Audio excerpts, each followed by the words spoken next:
clock at Camp Nou has always ticked loudest when money meets promise, and right now, that sound has a name: Marc Casadó. At 21, the Masia graduate stands in a pressure cooker of expectation and finance, a homegrown midfielder who dreamed of pulling on the Blaugrana shirt every week. Instead, whispers in hallways and messages across continents have turned that dream into a decision. One where loyalty and ambition press against a single number: €30 million. Barcelona's hierarchy knows the figure, and the market knows the sound of a club thinking with an accountant and a stout at once.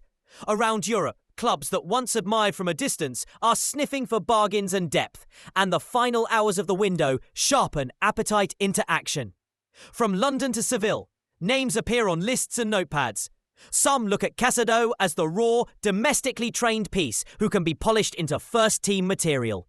Others see an immediate reinforcement whose price is suddenly almost shockingly affordable. Inside the dressing room, the mood is different: less spreadsheet, more heartbeat. Casadó has worked for this identity his whole life. The drills, the charity matches, the nights when the lights at the training ground burned later than the street lamps. He has not merely wanted minutes. He has built his story around them. So when agents call and clubs inquire, the first answer is stubborn. He wants to stay. He still pictures himself threading a crucial pass, covering a teammate's mistake, earning the applause that only comes when you have bled for a crest. Yet football is practical. Hansi Flick's squad planning leaves little wiggle room. The midfield is crowded with established names whose reputations are proof against rotation. Pedri and Frenkie de Jong sit like immovable gates in the starting 11. And that reality filters down into training plans and matchday sheets.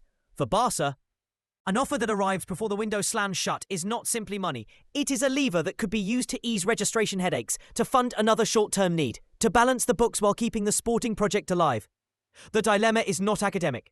Sell now and sunlight gets the account, but you risk losing a player who could, in 2 seasons, anchor your midfield. Keep him and you bet on patience, development, and a future payoff that may never materialise. Meanwhile, clubs watching understand the dynamics of desperation. Late windows produce strange bedfellows and sudden boldness. An initially reluctant club can become open to negotiation if balance sheets are tight and targets thin. Scouts leaning over footage note Casadó's positional sense, his passing range, and the leadership he showed at youth levels. Qualities that turn well-schooled youth products into easier tactical fits. For fans, the story becomes personal. Supporters who grew up following La Masia want the academy to be a lifeline, not a cash cow. But the modern game has a price tag for everything. Social feeds light up with hot takes. "Keep the kid," the chorus says. "Sell and reinvest," another chorus replies. For Casadó, the human equation is rawer than hashtags. He must weigh daily training bursts and a sense of belonging against the possibility of regular football elsewhere. The endgame could be swift. Clubs with immediate needs may table serious offers, and Barcelona will listen if the move aligns with the players' wishes.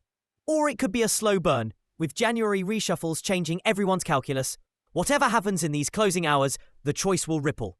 It will affect a young player's trajectory, the feel of Barca's bench, and the club's financial breathing room. The line between a shrewd sale and a regretful loss is paper thin. As the window counts down, observers will measure not just the euros on the table, but the long-term cost of trading homegrown patience for short-term certainty. And when the final whistle blows on transfer activity, one question will remain louder than the rest. Did Barcelona sell a quick fix or let go of a future pillar?